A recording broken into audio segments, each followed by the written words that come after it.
and welcome back to another episode of Career Path. I am your host, Katalina. Today we are covering the topic shaping your vision of accomplishment. And here to discuss that topic with me, I have the incredible Mellisa Massey. Now, for those of you who don't know Mellisa Massey, or as the ones who do know her as Missy, she is the Director of Business Development at National Credit Adjusters. She is also RMAI certified and a current member of the RMAI board. Missy, thank you so much for joining me today. It's a pleasure to have you. Thank you so much for having me. It's an honor. Thank you. Well, before we hop into our topic, as always, I would love to hear a little bit about yourself and how you got to where you are today. Sure. So based on our topic, I'm going to take a different approach to my background and got back to when I was a kid. Desperately wanted to work at Target. It's the it job when we were in high school, right? So imagine the 16-year-old looking for my first real job in the world, and there was a new Target store that opened and everybody applied. So it was impossible to get in. So I had to submit 2 applications. And I think this is probably one of those first lessons of your network is everything. My neighbor had a job there and she was a team lead and was able to push my application the second time around to the front of the pile. Nice. So I got an interview and I got a job, and thus started what was unbeknownst to me, my trajectory into a 16-year career with Target. I stayed in the stores for a little while I was in school. I had a friend who was a team lead at the store, moved to the credit division. So Minneapolis, Minnesota is headquarters for Target Corp. He called and said, hey, this call center supports all of the credit products for what was at that point the Dayton Hudson Corporation. You guys got to come down here. It's so neat. So we went down and interviewed, me and a few friends from the store. And I ended up in the customer contact center, answering back before there were IVRs and everybody logged onto the internet to check their credit card balances or get whatever questions you had answered about your account. You would call, right? So I was a customer service rep for a little while, and then moved into a team lead role. Found myself in an early leadership position in collections. So bucket 1 and bucket 2, imagine, hey, I'm calling you today because you're 1 month behind on your Target account. And at that point, collections is a little bit different than it is on the back end as we know it in receivables management. But it was the catalyst to a 25-year now career in recovery and receivables management. After some time with Target, moving through entry-level positions into middle management and then operational role positions, I left and went to a larger debt buyer. I spent a few years there, worked for a law firm where we did network and law firm legal forwarding for large credit issuers. And I started at NCA 10 years ago.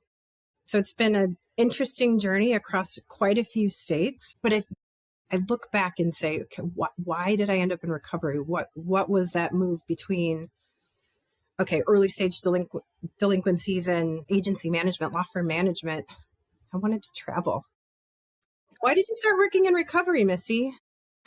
I wanted to go places. Yeah. Not because it sounded interesting. Well, it kind of did, but I wanted to travel. And I was in my early 20s and it just seemed like the really glamorous life. That's how I got started in recovery. I love that. I had no clue that not only did you work for Target, but that you had a 16-year-long career there. That is so cool. So perspective on that is I left at the age of 32 and I had literally worked there half my life. Oh, well, that's dedication first. But I love that you brought in your different goals, and what you saw as accomplishment at that time is what really drove your career path in the 2 different halves of your life. That's so interesting and perfect for our topic. So let's talk a little bit about your personal definition of success, not just you, but like everybody's personal definition of success. So it's going to change over time, right? Mm-hmm. Your definition of success is very different when you first start out in the professional world.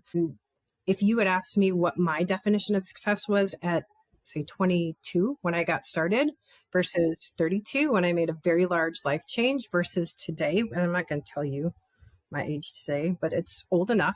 It'll vary. And things change over time. So in my early years, if we're going to go back and look at those motivator types, I would say that initially my definition of success was very extrinsic driven. Mhm. Salary raises, recognition, promotional opportunities, growth. Yeah, What we absolutely. thought career building or what a climbing the corporate ladder would look like, right? So let's dive into those three motivator types. So when you and I initially talked about this topic, I brought up the idea of three main motivator types. There's definitely like subcategories and things, but the three main ones are extrinsic, which is things outside of you, the incentives like money, like promotions that are things that drive you. Then there's the intrinsic, which are more internal things, like you want the knowledge, you want the networking, you want to build that community. And then there's power, there's having that recognition, having that title, having the ability to do things. So throughout your life, those have definitely changed. And I can say for sure they've even changed for me. In small amounts of time, there's definitely a demonization of people who are like, oh, money is what drives me. But right now, I'm at a point in my life where I'm looking at hopefully getting married in the coming years, which also means we're kind of talking about maybe having kids when we get married. So that's like planning for children, which is expensive. And then also planning to maybe buy a house. So a wedding, children, a home, all very, very expensive things in your life. So right now, I would say I am very monetarily motivated. I want to make sure me and my family have this nice financial stability. So that's a huge motivator for me.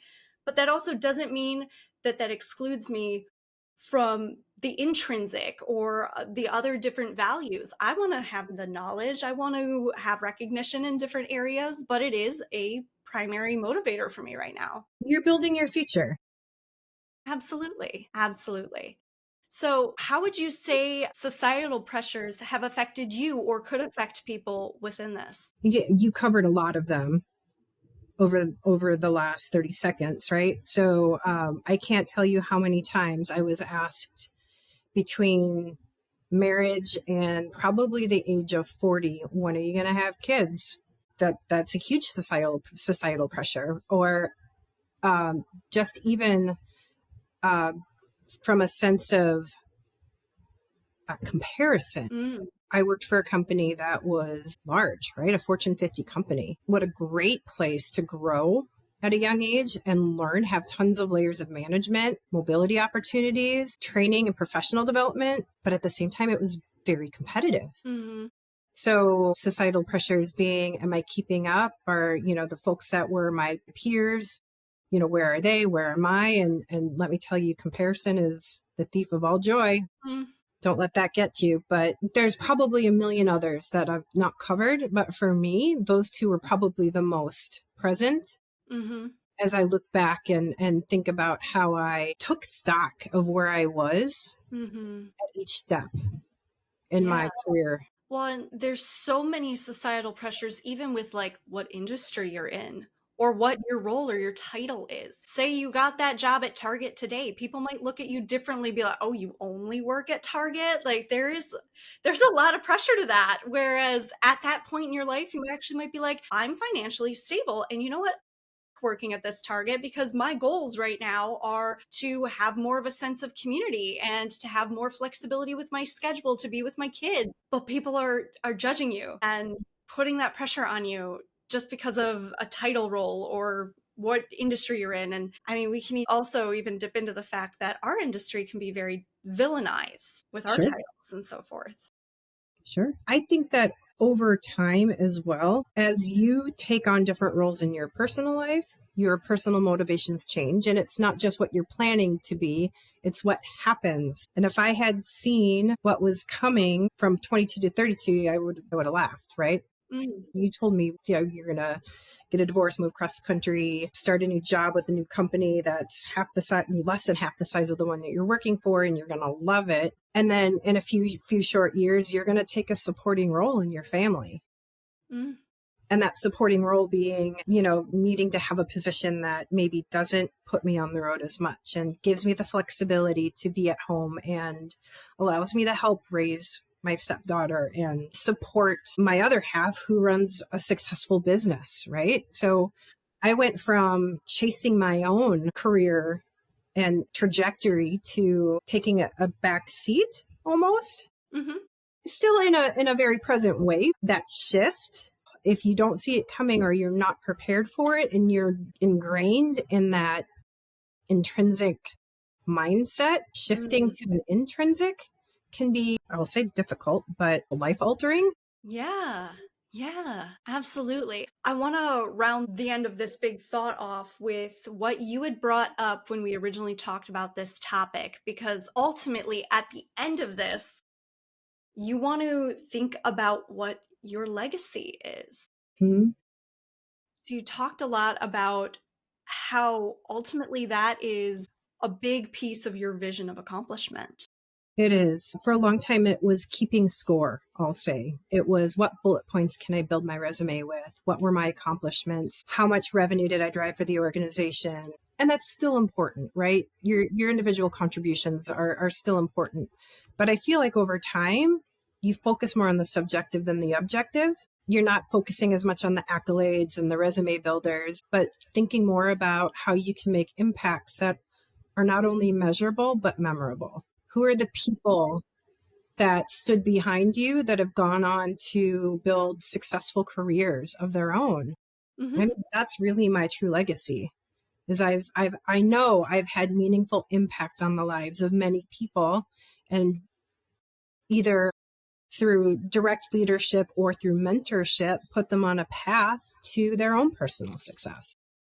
And I think that that is kind of the key to starting forming that vision of what an accomplished you is understanding that the main motivators are going to change, but holding in your heart whatever that kind of legacy is that you want to leave, no matter which stage that you're at. So the fact that you brought it up and you started talking about how to do that is really incredible. And I loved your insight on it. So I really wanted to dive into how you would craft your own vision statement. Ooh, okay. So I learned from some early lessons, again, in my first real career with Target. And again, being in that super competitive environment, I had exposure to great leaders and okay leaders. I had exposure to peers that were helpful and peers that were more concerned for their own good, for their own being than actually being helpful or supportive of their team. So dealing with folks that you go to ask a question and you get a partial answer, or you get pointed in the wrong direction, and you're forced to just kind of figure it out on your own. And when you do realize, all right, they intentionally left out information, or what that was malicious. Mm-hmm. I guess for me, really solidified in my mind early on that I was always going to be somebody who selflessly shared knowledge. Mm. Doesn't matter if it's to somebody that's working for me or working alongside with me or somebody I'm reporting to. There's no value in hoarding or keeping information for your own self-benefit if it doesn't help your team. 100%. So I Absolutely. think that's one of my primary values is selflessly sharing information. Yes.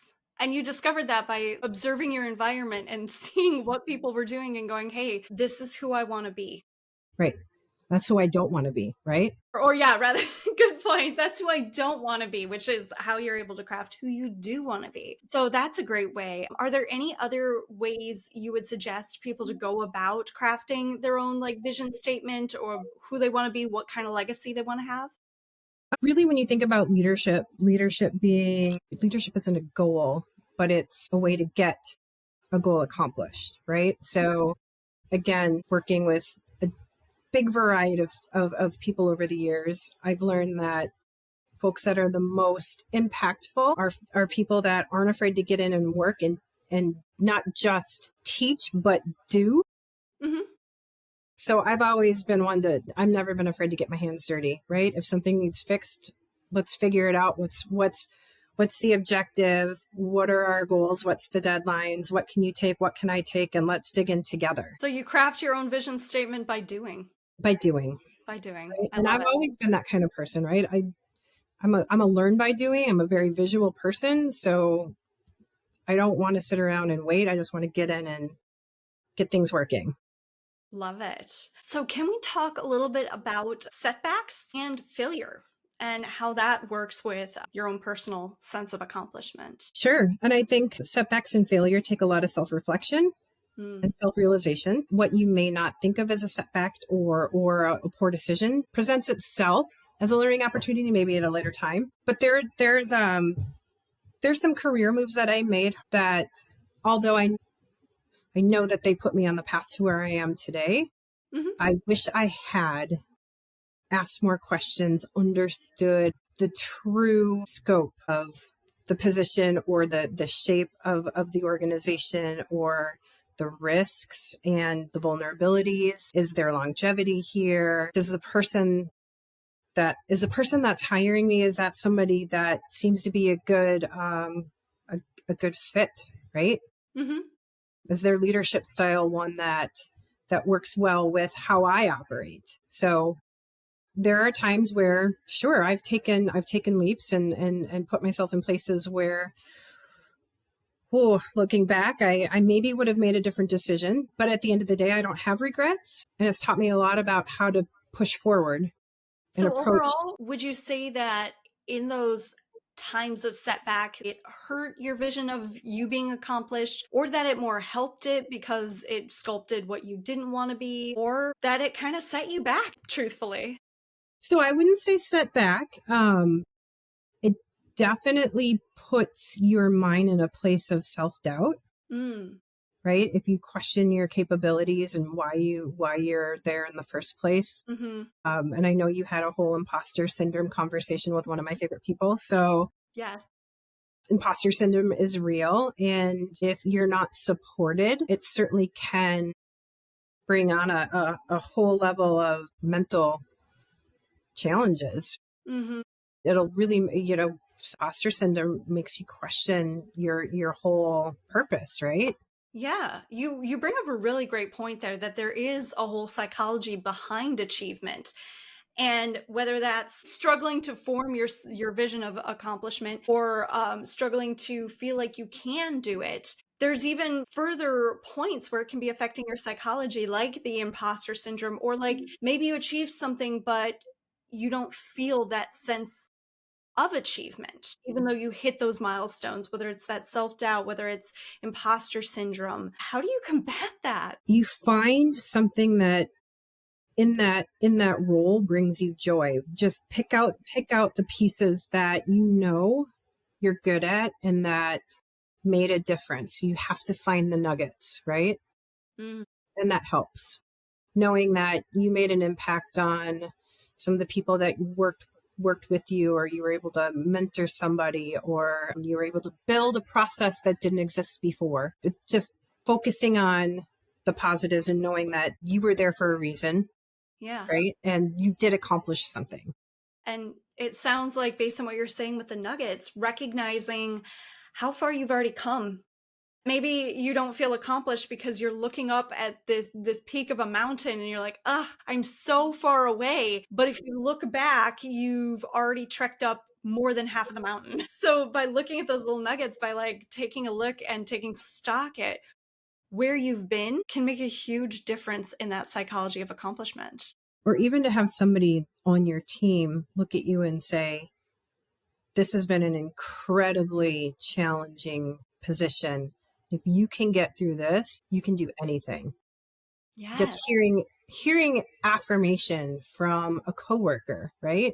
Makes a Mhm. world of difference. I love that. Now, when we also originally talked about this topic, you had some really critical lessons that you shared with me that you have learned through points in your career where your sense of accomplishment either changed, or you had a change in your expectations of yourself and so forth. Can you share a little bit about that?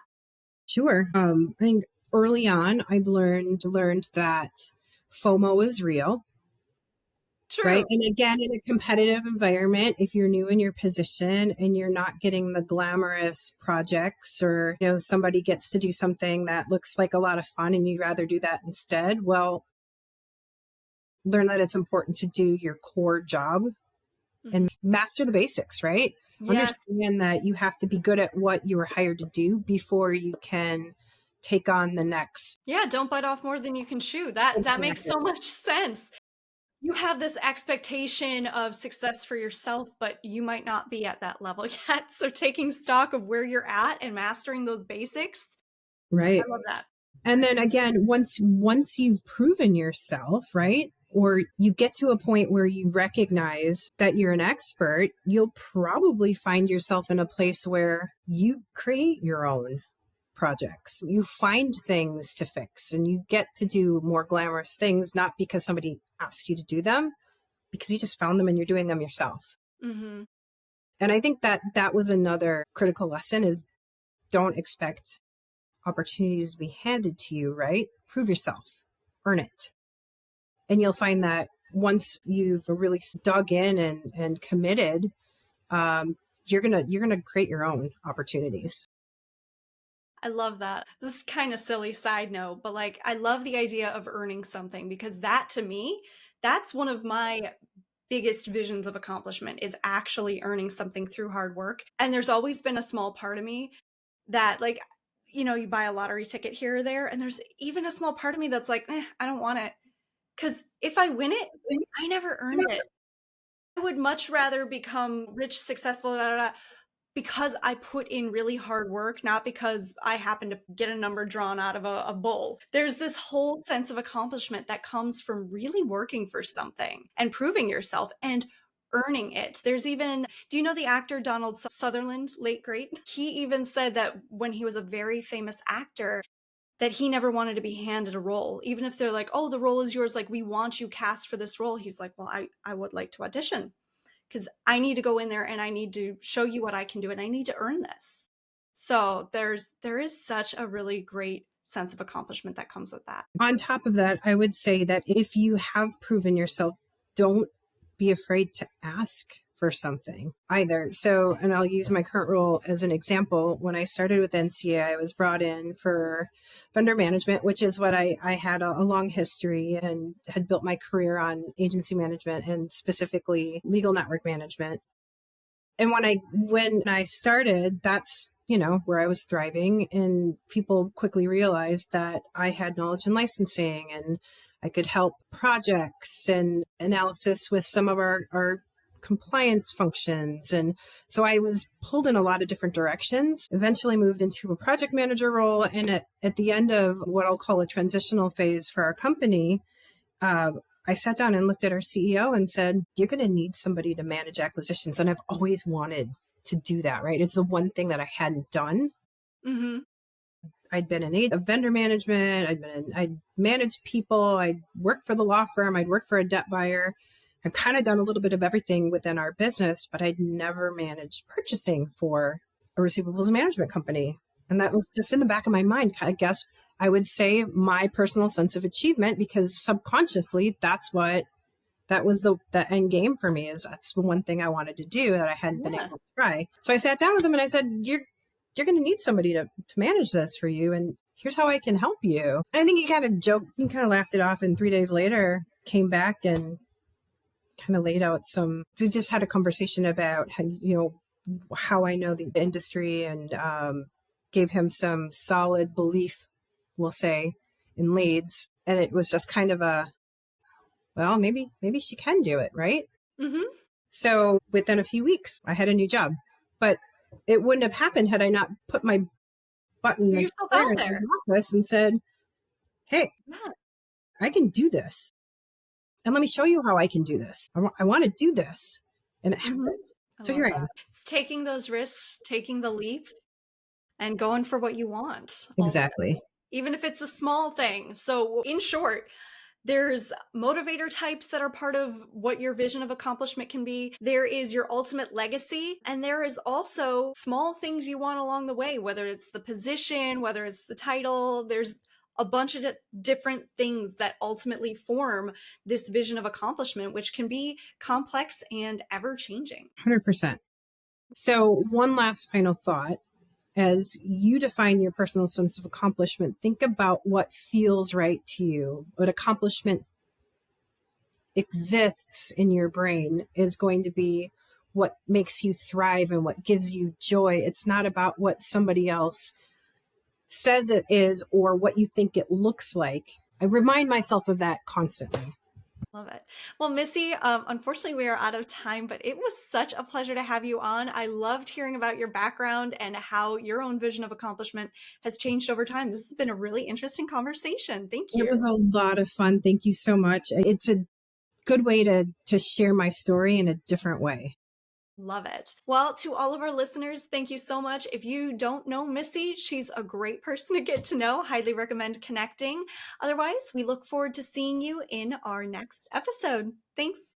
Thank you.